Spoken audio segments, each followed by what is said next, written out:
We're going to start, though, with equestrian. It's not one of the most popular sports in the country, and moreover, in the black communities. But there is a 17-year-old from Northwest, Botshelo Maogwe, who is keen to follow a professional career in the sport, and he's here in studio with us on Sports Live to talk more about his love for equestrian. And there he is, the Texas cowboy, as they call him. They're looking like a cowboy. Good evening, and thanks for being here. Thank you very much, sir. Thank you for having me. Where's the horse? The house is in Freiburg. It's in Freiburg. Yeah, it's in the stables right now. Okay, just tell us about you, where you are from firstly, and I would think you're still in school, right, boy? Yeah, I'm still in school. By the way, my name is Botshelo Edmonds. I'm from Northwest Freiburg, where I'm currently schooling in Freiburg High School.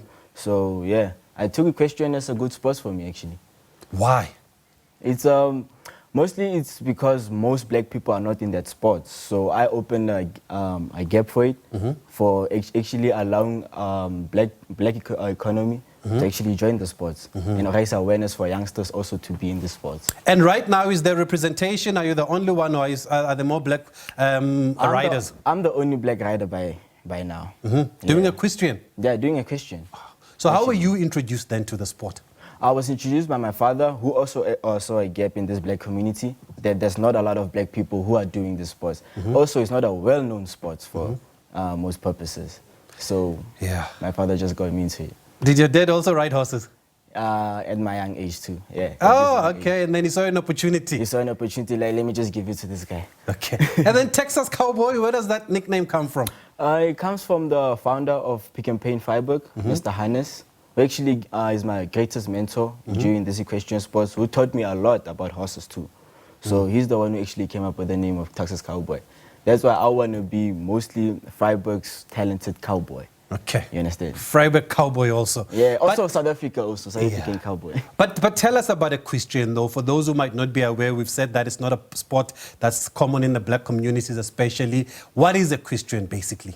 Equestrian is actually based on horses, where it's horse activities. There's horse jumping, there's Western mountain games where actually I'm a national rider for it, and also horse racing, derbies. That's what actually most involves horses in. Okay, and then tell us about your horse. I would think you need to have a relationship with your horse also. Yeah, my special horse is Lotion, by the name, with the X, not the T. Like Lokshin? Like Lokshin. You got it.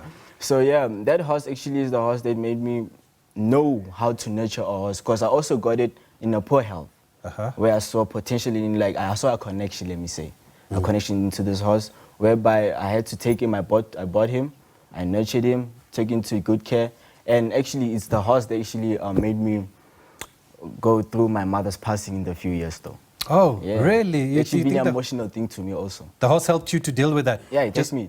Boy, and it carries your pain. So how much time do you spend with the horse? What's a normal day for you like? Mostly every day. Every day you're with the horse? Every single day I'm with the horse. Different kinds of horses though. But Lokshin is the one for you? Lokshin is the one that starts my day. And then where do you compete? I compete in Freiburg, but mostly there's other places where you can compete. Because in my national event, I competed in Paris. Paris in France. Paris? Oh, not Paris. Paris, yeah, Paris. Whereby I qualified for the national rider of Northwest.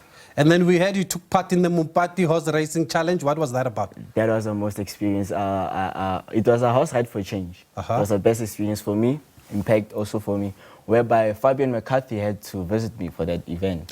Yeah, but the whole sequence for that event was not just about riding, but for the change of raising awareness for men in prostate cancer, also JB violence, JBV violence. Did Fabian get on the horse?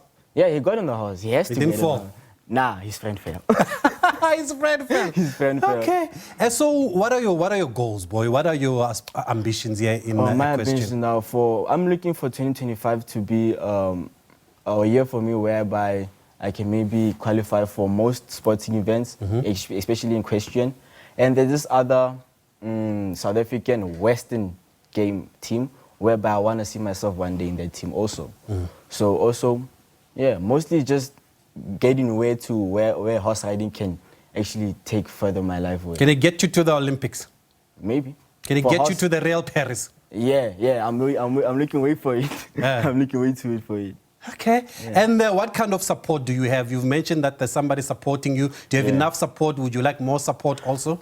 I definitely would like more support because now my support are my mentors of horses and also my family.